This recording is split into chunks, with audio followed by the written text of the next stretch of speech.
Hola amigos, ¿cómo están? Deseamos que Dios les bendiga. Gracias por acompañarnos.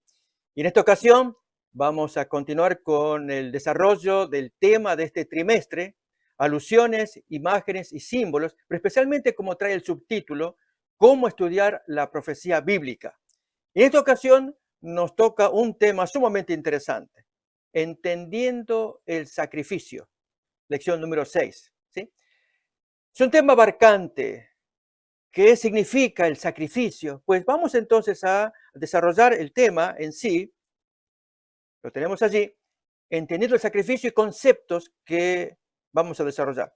Mis amigos, recuerden lo siguiente, el propósito de este repaso es enriquecer los conceptos que la lección trae, pero en algunos casos traeremos aportes nuevos que no están en la lección. De ningún modo intentamos desviar el contenido de la lección, sino enriquecerlo. De modo que, especialmente aquellos que tienen que presentar estos temas el fin de semana, tengan más elementos, más herramientas, que es lo que comúnmente se requiere de un maestro. En este caso, vamos a ver algunas ideas sumamente interesantes, especialmente de los judíos. Vamos pues entonces a mirar lo que nos trae el día sábado, que está interesante. Miremos acá. Cuando Jesús vino a él, Juan el Bautista declaró, este es el Cordero de Dios que quita el pecado del mundo.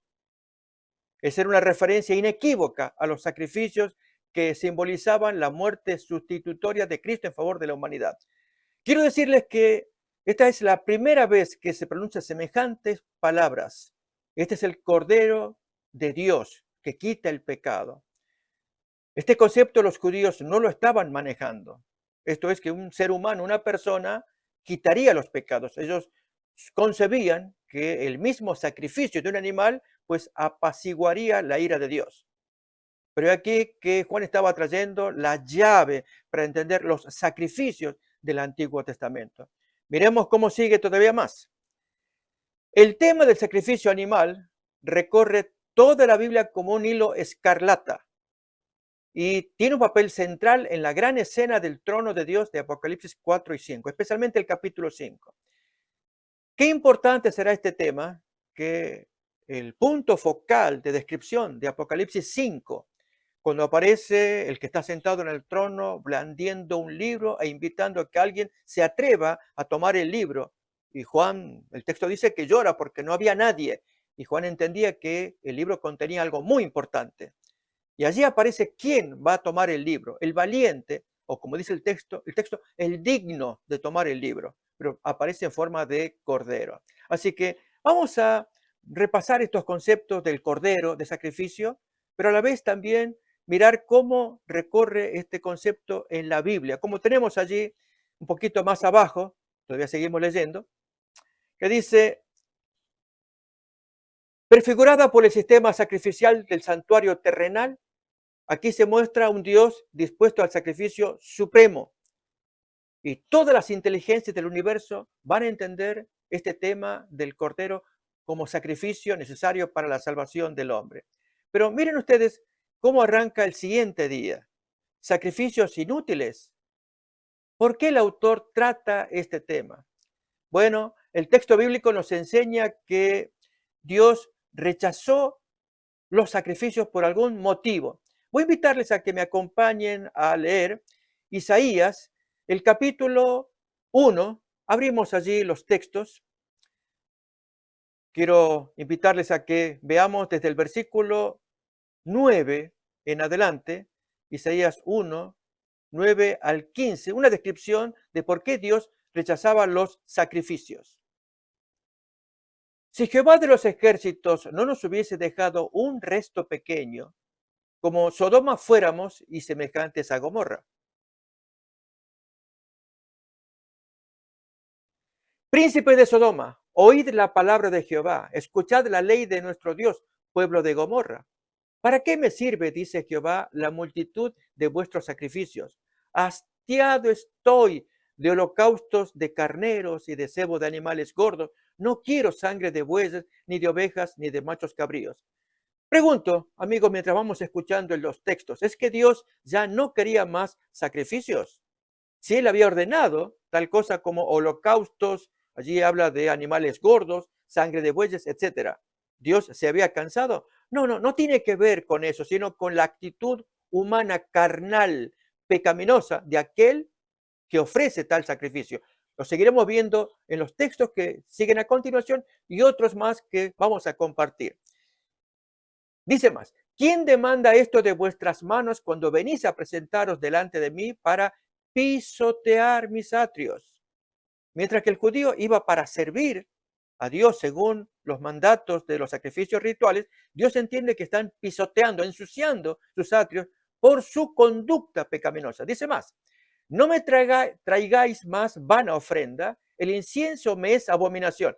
¿Acaso el incienso ofendió a Dios? Vamos a mirar luego textos que nos muestran por qué Dios quería, especialmente en el día de expiación, que el sacerdote entrara en el lugar santísimo con incienso. E incluso el texto dirá, Levítico 16, 12, 13, ya vamos a llegar allí, que si no entra con incienso, corre peligro su vida. Por lo tanto, el incienso tiene un profundo significado que iremos descubriendo. Pero en este caso, Dios dice, yo estoy cansado de vuestro incienso. ¿Por qué? Luna nueva y sábado, el convocar asambleas no lo puedo sufrir, no lo puedo soportar. Es que Dios ya no quería que se celebrara más el sábado o las fiestas sagradas anuales. Pensemos en Pascua, Pentecostés, la fiesta de las cabañas, etcétera, o aún el día de expiación. No. Él quería que esto continuara hasta la llegada de Cristo, pero con un corazón limpio. A eso se refiere entonces el tema de este día que estamos estudiando, sacrificios inútiles. Miremos más todavía para entender por qué Dios se revela de esa manera. El convocar asambleas no lo puedo sufrir. Son iniquidad vuestras fiestas solemnes. Vuestras lunas nuevas y vuestras fiestas solemnes las tiene aborrecidas mi alma.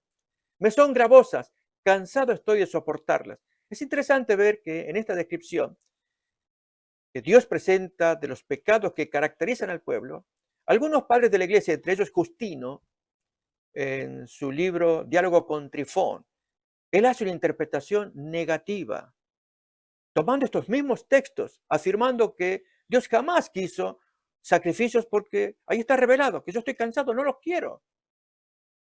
En su queja con Trifón, Trifón era un judío, y entre ambos, San Justino mártir, muerto por el 165 de la era cristiana con su interlocutor Trifón judío, allí mantienen un diálogo, según ese libro, Diálogo con Trifón, pero Justino mártir, padre de la iglesia, no logra entender que en este diálogo Dios, o en esta presentación de Isaías, Dios se expresa de esa manera por causa de los pecados y no porque tenga aborrecimiento natural a los sacrificios judíos, como pretendía Justino. Miramos más leyendo hasta el versículo 15. Cuando extendáis vuestras manos, yo esconderé de vosotros mis ojos. Asimismo, cuando multipliquéis la oración, yo no oiré. Llenas están de sangre vuestras manos. Y para que veamos que Dios sí quería cambios, el siguiente versículo comienza a presentarse a un Dios tan diferente, que si ustedes hacen cambios, yo les voy a aceptar estos sacrificios que por ahora son inútiles, como traemos en este día domingo, que es el que estamos examinando. Lavaos y limpiaos, quitad la iniquidad de vuestras obras de delante de mis ojos, dejad de hacer lo malo, etcétera. Y entonces Dios los iba a recibir. O miremos capítulo 66, versículos 3 y 4. Allí otro ejemplo, también lo trae allí la lección, se puede incluir, de que cuando se sacrifica con un mal espíritu, es como sacrificar un cerdo. Cuando se sacrifica un cordero ordenado por la ley de Moisés, pero que le acompaña el mal espíritu, el mal corazón, cuando hay rencor, hay pecado. A ver, ¿cómo dice el texto Isaías 66, 3 y 4? El que sacrifica buey es como si matase a un hombre. El que sacrifica oveja, que lo manda la ley de Moisés, como si degollase un perro. El que hace ofrenda, que lo manda la ley de Moisés, como si ofreciese sangre de cerdo. Noten qué repugnante. ¿Cómo lo considera Dios? El que quema incienso, ordenado por Dios, ya dije Levítico 16, 12, 13, como si bendijese a un ídolo. y porque escogieron sus propios caminos y su alma amó sus abominaciones. Ahí ya estamos entendiendo cómo Dios considera esos servicios. Ya lo aclara mejor todavía el versículo 4. Es repugnante a la vista de Dios. También yo escogeré para ellos escarnios y traeré sobre ellos lo que temieron, porque llamé y nadie respondió. ¿Saben, amigos? Este concepto ya aparece en el Nuevo Testamento. Jesús ya había enseñado bastante similar a lo que estamos leyendo en estos textos de Isaías. Si uno va al culto, a un servicio y lleva un mal corazón, Jesús enseña, deja la ofrenda, vete rápido, reconcíliate con tu hermano. ¿Lo recordamos? Repasémoslo. Allí en Mateo capítulo 5, versículos 21 y 22, al punto que casi dice, si tú no haces esto es como si me trajeras un cerdo. Oh, amigos, ese es el lenguaje que usa Isaías 66. Jesús usó un lenguaje un poquito más suave, pero duro. Esto es cuando vamos a los servicios con un corazón inconverso. De eso trata el día domingo. Sacrificios inútiles. Cuidémonos. Leamos pues Mateo capítulo 5, versículos 21 y 22. Oíste que fue dicho a los antiguos, no matarás, y cualquiera que matare será culpable de juicio. Pero yo os digo que cualquiera que se enoja contra su hermano será culpable de juicio, y cualquiera que le diga necio a su hermano ya es culpable ante el concilio, y cualquiera que le diga estúpido, fatuo, queda expuesto al infierno. Entonces, versículo 23 va a dar los buenos consejos de cómo actuar. Por tanto, si traes tu ofrenda al altar, ¿recuerdan las leyes de Moisés? El que sacrifica buey, el que quema incienso, etcétera, ordenado por la ley de Moisés. Aquí es, si traes tu ofrenda al altar y ahí te acuerdas de que tu hermano tiene algo contra ti, deja allí tu ofrenda delante del altar y anda, limpia tu corazón, reconcíliate primero con tu hermano y entonces regresa y preséntame la ofrenda que tú me querías ofrecer, el sacrificio de la oveja, del incienso, etcétera. Pero si no lo haces, este es el castigo que te espera. Y eso, a eso Dios se refiere, me estás trayendo un cerdo de ofrenda. Y amigos, eso es muy duro. Dios queda muy ofendido. Lo dice a continuación Jesús. Notemos las palabras, son muy serias para que, hermanos, vayamos a nuestro culto, a la iglesia, con corazones limpios. Miremos cómo sigue este texto.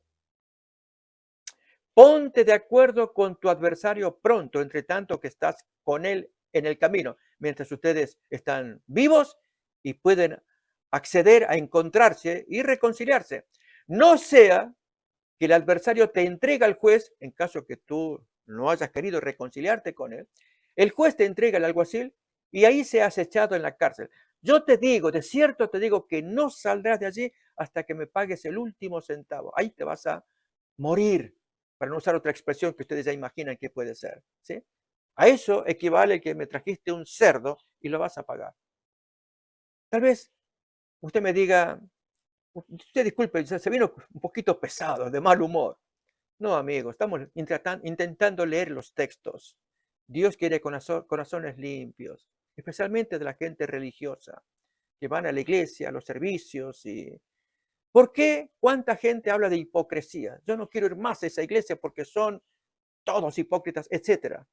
Y en muchos casos tienen razón. Pero Dios jamás quiso semejante estado de cosas y lo amonesta usando lenguaje fuerte.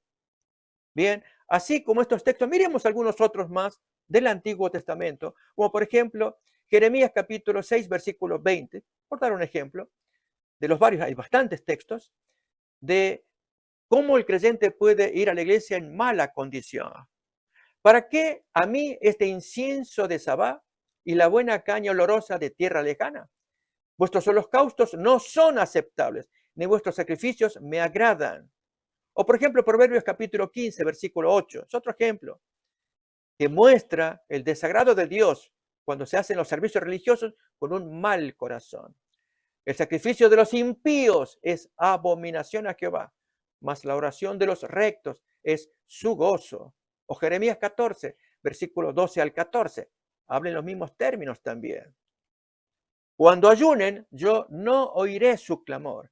Cuando ofrezcan holocausto y ofrenda, yo no lo aceptaré, sino que los consumiré con espada, con hambre, con pestilencia. Y yo dije, Señor Jehová, He aquí que los profetas les dicen, no veréis espada, ni habrá hambre entre vosotros, sino que en este lugar os daré paz verdadera. Me dijo entonces Jehová, está hablando Jeremías y ahora Dios le habla al profeta, falsamente profetizan los profetas en mi nombre. Yo no los envié, yo no los mandé ni les hablé.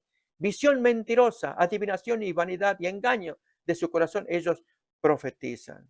Un texto más como el que encontramos en Malaquías capítulo 1:8. Varios textos, insisto, que podemos hallar en el Antiguo Testamento que muestran no como creía Justino Mártir, que Dios ya se hartó de los sacrificios porque dio un sistema que tenía que caducar. No se trata de eso.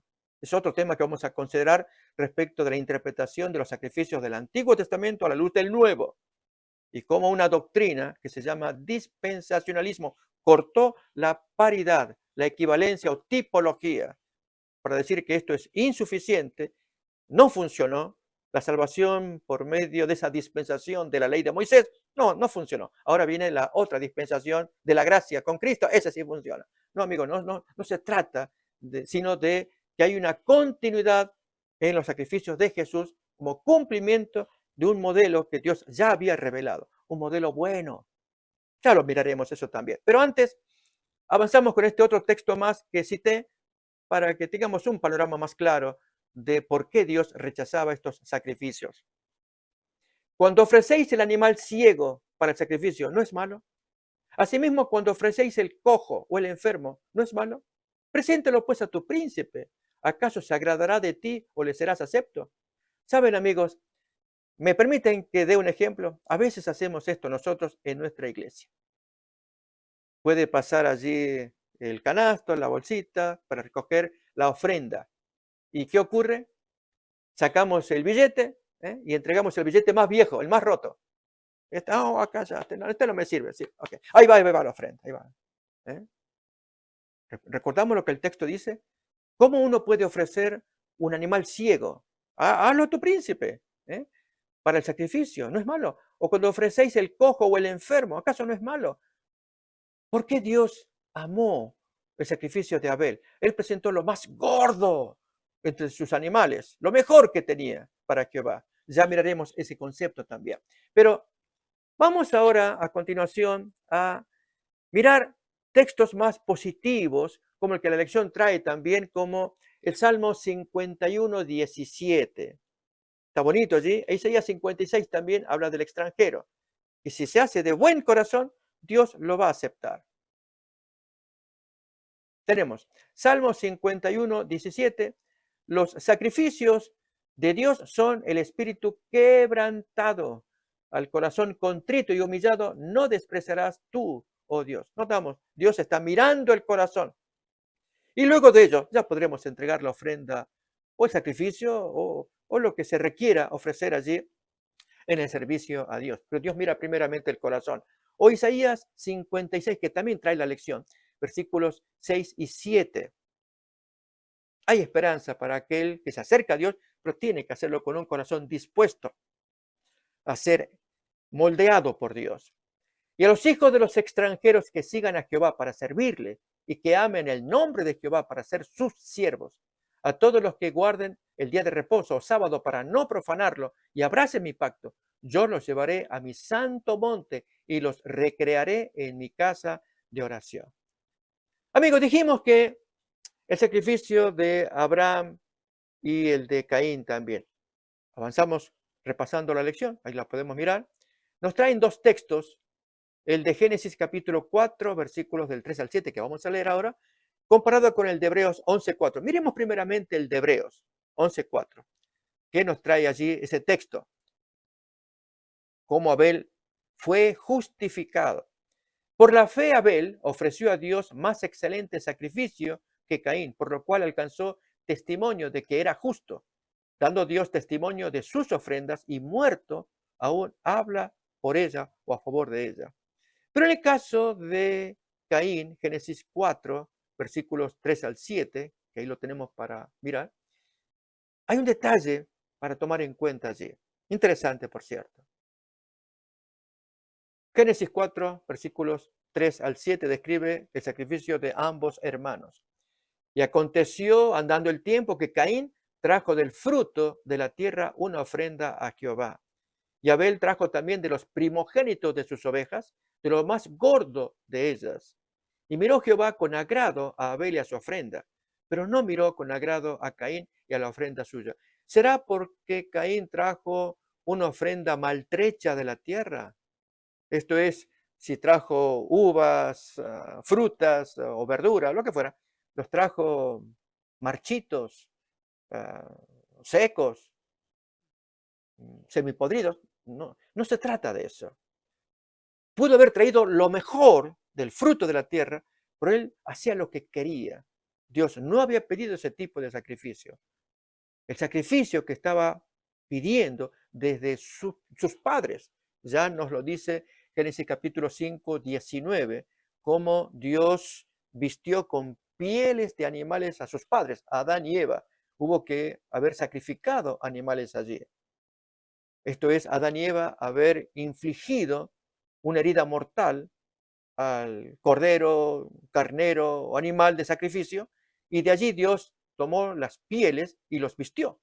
Y Jehová Dios hizo al hombre y a su mujer túnicas de pieles y los vistió. Génesis 3:21. ¿Notamos? Entonces, esto era un símbolo de cómo el animal tenía que ser sacrificado, símbolo de Cristo. De hecho, miren ustedes, en Romanos capítulo 13, versículos del 12 al 14, se nos habla de la vestimenta de Cristo, especialmente el versículo 14. Pero leemos 13, 14 para ver el contexto y ahí se entiende mejor la vestidura, la cobertura que Dios estaba poniéndoles a Adán y Eva para quitarles esa vestidura estrafalaria de hojas de higuera que cuenta Génesis 3:7. Era la vestidura con la cual se habían cubierto en su desnudez y vergüenza por el pecado que habían cometido. Y Dios no se gustaba. Dios estaba ofendido con lo que habían hecho. Pero Él les iba a cubrir, pero no solamente cubrir, era enseñarles. Enseñanza que Abel despreció, o no la entendió, o no la quiso entender, y Él trajo otra cosa diferente de un sacrificio de animal. Leamos entonces Romanos capítulo 13, versículo 13-14, que dice: andemos como de día, honestamente, no en glotonerías y borracheras, no en lujurias y lascivias, no en contiendas y envidia, sino, noten acá, vestíos del Señor Jesucristo y no proveáis para los deseos de la carne. Esto es, vestirnos de Jesús, es vestirnos de su carácter, que hace que no andemos en las tinieblas, como comenzaba el versículo. No hagáis las obras de las tinieblas, no proveáis para la carne, sino vístanse de Jesucristo. Notamos, esa es la vestidura que Dios les dio a Adán y Eva, leíamos Génesis 3:21, vestiduras o túnicas de animales, animales que fueron sacrificados, y allí Adán y Eva empiezan a entender el plan de salvación, que ellos solamente podrían estarse limpios ante Dios si eran cubiertos de parte de Dios con una cobertura que Dios proveía.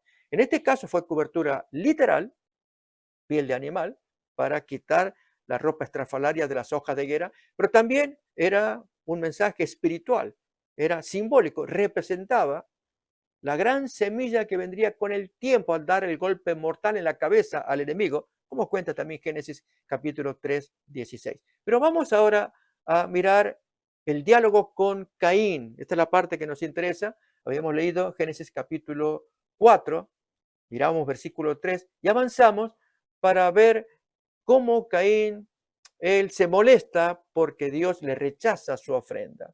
Dice el texto: se ensañó Caín en gran manera y decayó su semblante. Entonces Jehová dijo a Caín: ¿por qué te has ensañado? ¿Por qué ha decaído tu semblante?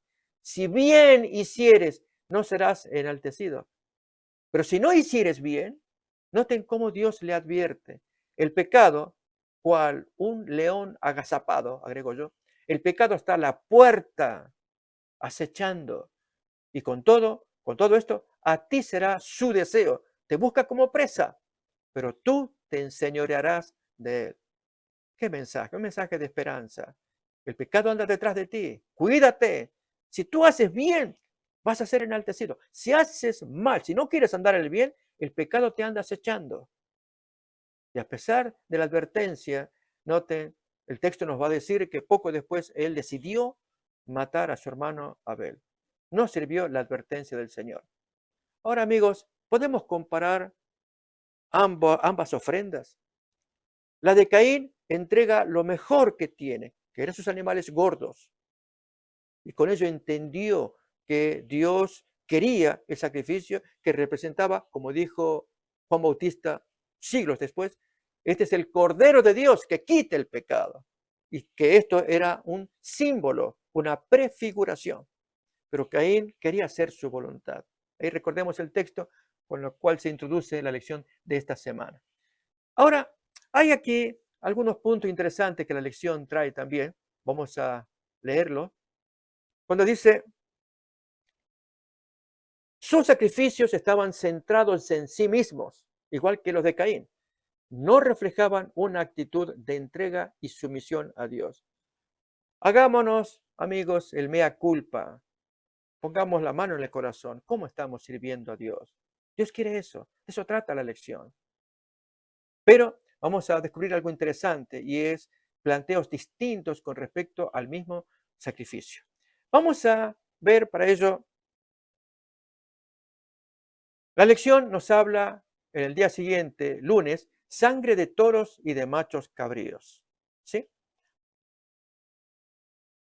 Lea Hebreos 10, del 3 al 10, nos trae el texto, que ustedes lo habrán leído seguramente, para ver entonces en qué consistían los servicios que los judíos hacían y el significado que ello traía. Pero para eso, leamos primeramente el texto y traigo un apunte que quiero compartir con ustedes. Vamos pues entonces, Hebreos capítulo 10, versículos 3 al 10, para mirar cómo el Señor revela en esa porción de la Biblia el significado de los sacrificios, de los ritos, pero que tenían un propósito, había un interés, y era revelar en forma de tipos un cumplimiento que vendría con los siglos. Pero los judíos no lo vieron, a pesar de que hubo alguien que intentó traer luz. Vamos a mirar ese concepto, muy interesante, por cierto. Y no obstante, los judíos escucharon, no lo aceptaron. Pero vamos a leer los textos primeramente. Hebreos capítulo 10, del 3 al 10 tenemos. Pero en estos sacrificios cada año se hace memoria de los pecados, porque la sangre de los toros y de los machos cabríos no puede quitar los pecados. Por lo cual, entrando en el mundo, dice, sacrificio y ofrenda no quisiste, mas me preparaste cuerpo. Holocaustos y expiaciones por el pecado no te agradaron. Entonces dije, he aquí que vengo, oh Dios, para hacer tu voluntad, como en el rollo del libro está escrito de mí. Diciendo primero, sacrificio y ofrenda y holocaustos y expiaciones por el pecado no quisiste, ni te agradaron, las cuales cosas se ofrecen según la ley. Pero el judío se quedó con que esos sacrificios están ordenados y hay que cumplirlos. Pero Hebreos nos trae otros textos hablando de que Dios preparaba un cuerpo para que venga a la tierra, porque de esto no se agradaba. Es decir, Dios lo ordenó, pero no se agradaba que el judío creyera que contenían un fin en sí mismos. Esto es gravísimo. En un momentito más vamos a leer alguna documentación para verificar lo que estamos escuchando. Por eso tenía que venir el cumplimiento o la aparición de una persona. Me preparaste cuerpo, nos decía el texto. Y completamos la lectura todavía más. Esto es Hebreos 10, que dice, quita, he aquí que vengo, Dios, para hacer tu voluntad. Quita lo primero para establecer esto último. En esa voluntad divina somos santificados mediante la ofrenda del cuerpo de Jesucristo, no mediante la ofrenda de estos toros y machos cabríos. Amigos, permítame a continuación traer un documento que lo quiero presentar de un libro. Este libro, ahí lo tenemos en imágenes, 8 preguntas sobre judaísmo. Actualmente la edición es 9 preguntas, el libro se ha aumentado. Está en inglés, lógicamente, el de 9 preguntas. El de 8 todavía hay algún ejemplar por allí. Justamente aquí, pues, me conseguí uno y quiero traerles esta lectura de los judíos. ¿Por qué los judíos no aceptan a Cristo? Y vamos a ver que el judío malinterpreta. Estamos hablando del sacrificio, amigos, recuerden. Y a la vez vamos a ver cómo estos mismos judíos de la antigüedad recibieron información. Alguien les habló, escucharon, especialmente aquellos que eran sabios, que se asombraron por semejante información, pero lo rechazaron. Vamos pues entonces a mirar a continuación de las 8 preguntas sobre el judaísmo, esta que sería la pregunta número 4. Ustedes las tienen allí para leer. ¿En qué difiere el judaísmo del cristianismo, el marxismo, comunismo, humanismo ético? Entonces, va a hablar del cristianismo. Vamos a ir abreviando. Recuerden que esta es la opinión que tienen los judíos modernos. Preguntas sobre cristianismo en este caso, que un judío se las hace. Si Jesús fue o no el Mesías, no es la cuestión más importante que divide al judaísmo y al cristianismo, nos dice el autor. La diferencia mayor entre judaísmo y cristianismo radica en la importancia que cada religión otorga a la fe y a la ley. En el judaísmo, el hombre es juzgado por Dios por sus obras, no por su fe. De acuerdo con la Biblia, la observancia de las leyes de la Torá, recuerdan los 5 libros de Moisés, es la obligación central de los judíos. Sin embargo, a medida que se desarrolló el cristianismo, se separó de la ley bíblica y en consecuencia la fe se convirtió en su exigencia central. La cuestión de si Jesús fue o no el Mesías profetizado en la Biblia, el punto del cual se ocupan la mayoría de las discusiones de judaísmo y cristianismo, será discutida más adelante, dice el autor. Esta constituye una de las pocas creencias en el judaísmo afirmada a través del espectro religioso judío, desde el más reformista al más ortodoxo. En cualquier sinagoga, en cualquier Shabbat o festividad, el énfasis en la prédica del rabino está casi siempre en las obras, lo dice el judío. Uno se preguntaría, ¿pero no logran verlo? A ver, ya vamos a mirar. La naturaleza de las obras enfatizadas podría diferir. En la sinagoga reformista podría ponerse mayor énfasis en la acción social y en la ortodoxa en la observancia más correcta del Shabbat, aunque cada vez más podría ser al revés. Pero es inconcebible, esto lo dice este autor judío, que un rabino pronuncie una prédica sobre la salvación por la fe, un tema extremadamente común en los sermones cristianos. Todavía un poquito más. Aunque la fe se convirtió en la esencia del cristianismo, la historia cristiana revela que este énfasis en la fe sobre las obras no fue sostenido ni por Jesús ni por sus seguidores inmediatos. ¿Cómo es eso? No. Jesús fue bien judío y practicó el judaísmo, pero hubo un inventor de la doctrina cristiana. Ya vamos a mirar quién es. El Nuevo Testamento atestigua el hecho de que Jesús y sus primeros seguidores recalcaron y cumplieron la ley judía. Por ejemplo, la frase de Jesús: no imaginéis que he venido a abolir la ley o los profetas, declaró Jesús a sus primeros discípulos. Os digo solemnemente, hasta que el cielo y la tierra desaparezcan, ni un punto ni un pequeño trazo desaparecerá de la ley o Torá, hasta que su propósito se logre.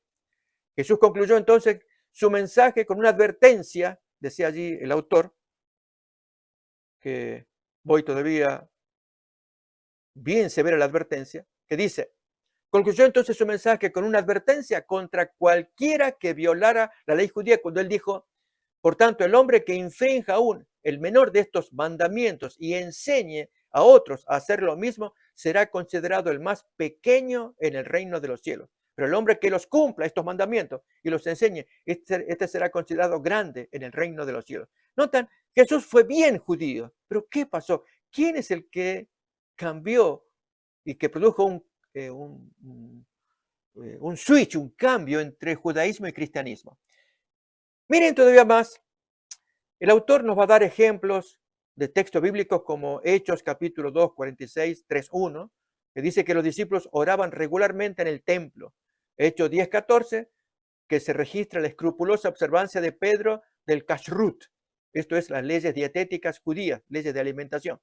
O Hechos 15, 1, enseña que algunos hombres venían de Judea. Esos hombres, de acuerdo con Gálatas 2:12, parecen haber sido enviados por Jacobo o Jaime, el hermano mayor de Jesús. y esto es falso, es una opinión de este hombre, para enseñar que salvo que vosotros mismos hayáis sido circuncidados en la tradición de Moisés, no podréis ser salvos. Entonces este judío moderno dice, ahí estaba, que querían traerlos al judaísmo, pero esta gente, Pablo especialmente, no quería. En Hechos 21-24, Jacobo dice a Pablo, que todos sepan que no hay verdad en los informes que han oído acerca de ti y que tú todavía observas regularmente la ley, etcétera. ¿Notamos? Pero noten ahí el título, amigo. Esto lo quería traer para que entendamos el concepto de sacrificio que nos trae la lección. Y sacrificios inútiles. No solamente por el corazón corrompido, sino también por la comprensión corrompida. No logran verlo. ¿Por qué?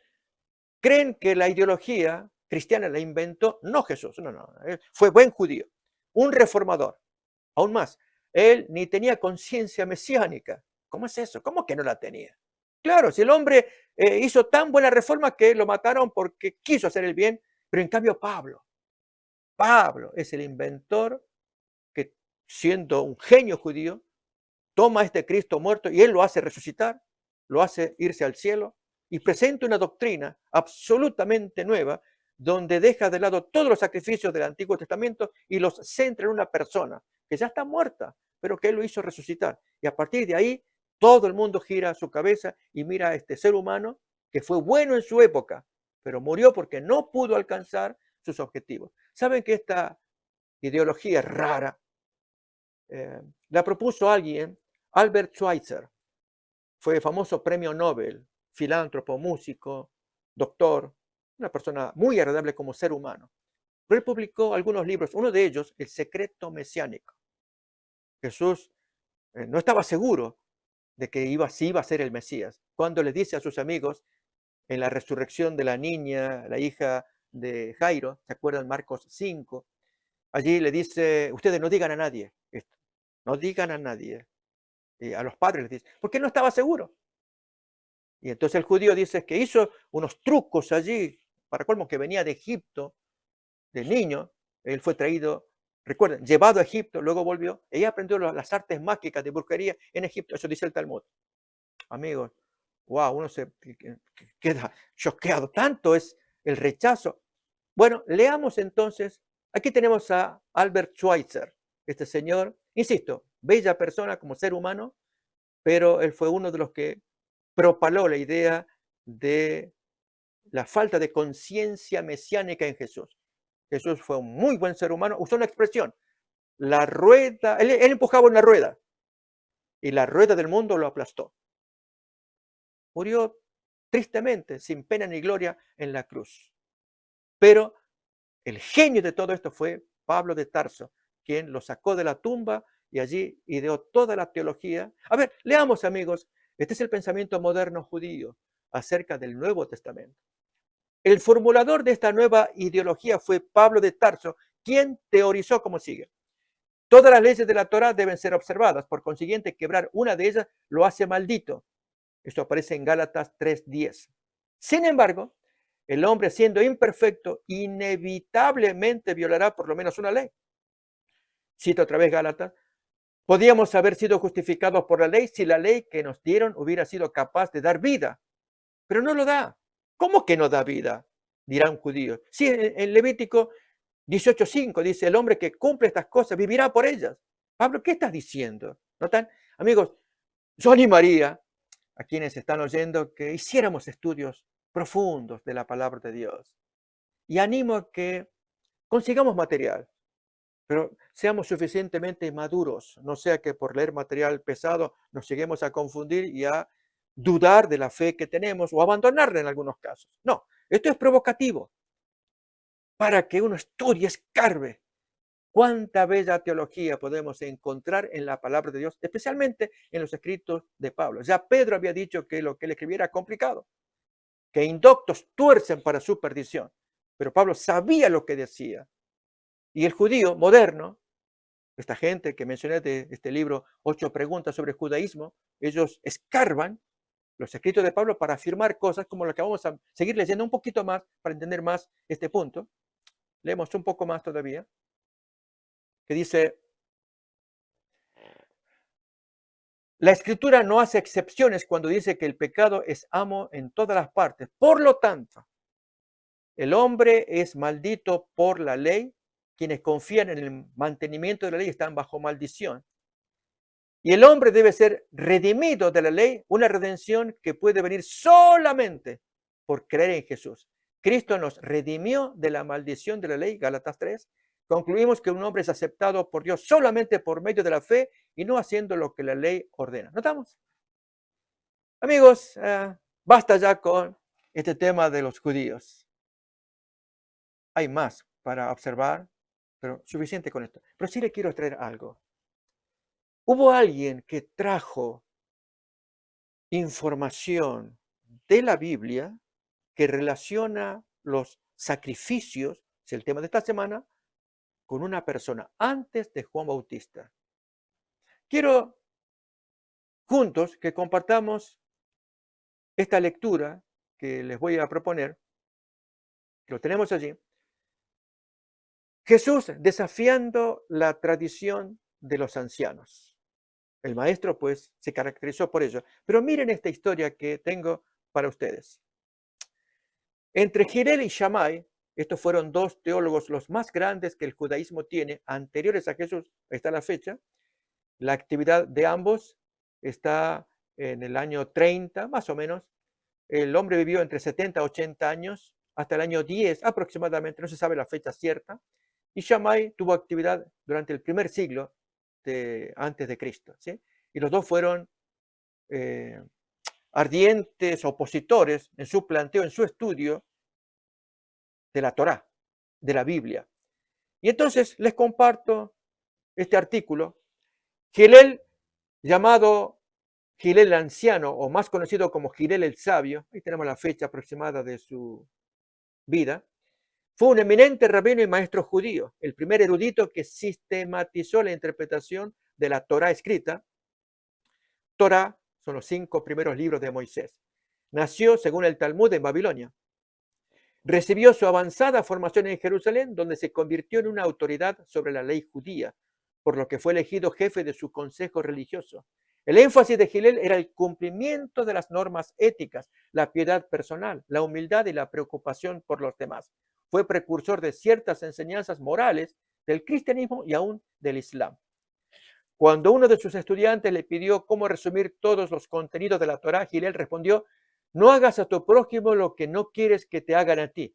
Todo lo demás es comentario. Y esto aparece aún en la Septuaginta, entre los libros apócrifos, en el libro de Tobit. 4.15 aparece la misma expresión que luego que fue dicha antes de Hillel, pero Hillel la toma, como diciendo, aquí hay sabiduría. Solamente que Jesús, cuando dijo lo mismo, lo dijo en forma positiva. Haz a tu prójimo lo que tú quieras que te hagan a ti. Todavía más, podemos seguir leyendo un poquito más este artículo sobre Hillel. El filólogo francés Ernest Renan, tenemos la fecha, este individuo trae algo interesante. Propuso en su libro Vida de Jesús que Hillel fue el maestro de Jesús de Nazaret. Hillel fundó una escuela liberal de interpretación de las Escrituras opuesta a la rigidez de la escuela de Shammai. El enfrentamiento entre las dos escuelas se resolvió a favor de Hillel. Y en cuanto a Renan, en su libro Vida de Jesús trae este punto, amigos, provocativo. Y realmente hay una respuesta al mismo. Miremoslo. Por fortuna para él, para Jesús, dice Renan en su libro, tampoco estudió Jesús la extravagante escolástica que se enseñaba en Jerusalén y que muy pronto debía constituir el Talmud. Aunque algunos fariseos, Talmud, recuerden, es la compilación de los escritos más importantes y autoritativos de los judíos después de la Biblia. Así que compilar así, lo que hoy llamamos tradición de los ancianos. ¿Sí? Bueno, en el Talmud ahí aparece esa tradición de los ancianos citada en Marcos capítulo 7. Pero miremos más todavía sobre esta descripción de Jesús y Hillel.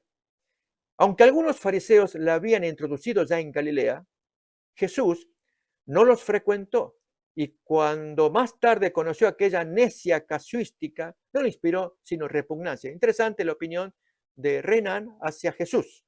Es una vida de Jesús. Puede suponerse, sin embargo, que los principios de Hillel no le fueron desconocidos. Hillel, 50 años antes que él, más o menos en el año 25 antes de Cristo, había escrito aforismos que tienen muchas analogías con los de Jesús. Por su pobreza humildemente soportada, por la dulzura de su carácter, por su oposición a los hipócritas y a los sacerdotes. Gilel, que vivía esas cosas, fue el maestro de Jesús. Sí puede hablarse de maestro cuando se trata de tan alta originalidad. Interesante, ¿no? Esto es que si, según Renan, Gilel fue el maestro. ¿Será?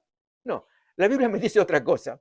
Miremos en Lucas capítulo 2, 41 al 50, cuando Jesús niño iba al templo, los textos que ya conocemos, pero vamos a repasarlo.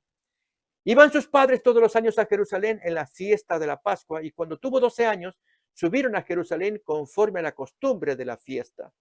Al regresar ellos, acabada la fiesta, se quedó el niño Jesús en Jerusalén, sin que lo supiesen José y su madre.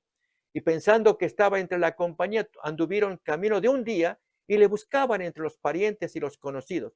Pero como no le hallaron, volvieron a Jerusalén buscándole. Y aconteció que 3 días después le hallaron en el templo, sentado en medio de los doctores de la ley. ¿Habrá estado Gilel ahí? Muy posiblemente. Oyéndoles y preguntándoles. Y todos los que le oían se maravillaban de su inteligencia y de sus respuestas. Cuando le vieron, se sorprendieron y le dijo su madre: hijo, ¿por qué nos has hecho así? He aquí tu padre y yo te hemos buscado con angustia. Entonces él les dijo: ¿por qué me buscabais? ¿No sabíais que en los negocios de mi padre me es necesario estar? Mas ellos no entendieron las palabras que les habló. Amigos, ¿qué es lo que había pasado? Aquí viene algo sumamente importante. Es que Jesús, participando de la Pascua y viendo el animalito sacrificado, su mente se abrió, entendió la relación entre los sacrificios de animales y la persona del ofrendante con mayúscula, del Cristo que lo pagaría con su vida, de acuerdo a un texto bíblico que este niño presentó. ¿Dónde? A ver, miremos allí esta escena y la pregunta que nos podemos hacer: ¿pudo haber conocido Gilel cerca del año 10 después de Cristo a Jesús? Sí, es la edad más o menos que Jesús tenía, 12 años, ¿eh? Cuando hacemos los números allí, aproximadamente. Tampoco sabemos el momento exacto de la muerte de Gilel, pero era muy anciano. Miren ahora la descripción que va a traer una prominente escritora de los adventistas, Elena White, en su libro El deseo de todas las gentes, describiendo ese momento en que el niño estaba sentado escuchando a los maestros. En aquel tiempo, una dependencia del templo servía de local para una escuela sagrada, semejante a las escuelas de los profetas. Allí rabinos eminentes se reunían con sus alumnos, y allí se dirigió el niño Jesús. Recuerden, 12 años. Sentándose a los pies de aquellos hombres graves y sabios, escuchaba sus enseñanzas. Como quien busca sabiduría, interrogaba a esos maestros, muy humilde. Él no venía a dar cátedra, a enseñar, que tenía mucha inteligencia, les iba a poner en orden. No, no, no, como un niño, preguntando acerca de las profecías y de los acontecimientos que entonces ocurrían y señalaban el advenimiento del Mesías. Los rabinos hablaban de la admirable exaltación que la venida del Mesías, que no se sabía quién era, proporcionaría a la nación judía. Pero Jesús presentó la profecía de Isaías, capítulo 53, el sacrificio del animal, como de alguien, el texto dice así, que como cordero fue llevado al matadero. ¿Se acuerdan? Isaías 53. Y el niño quedaba extasiado momentos atrás, horas atrás, cuando presenció el sacrificio de la Pascua. Él fue a la fiesta de la Pascua. Ahí, mirando el sacrificio y uniendo con Isaías 53, su mente se abrió, compartió su descubrimiento. Miren lo que pasó. Muy interesante, por cierto. Ahí tenemos el texto, Isaías 53, 7. Angustiado él y afligido, no abrió su boca. Como cordero fue llevado al matadero, y como oveja delante de sus trasquiladores, enmudeció y no abrió su boca. Isaías 53, 7, y más textos que compone ese capítulo. Sumamente interesante.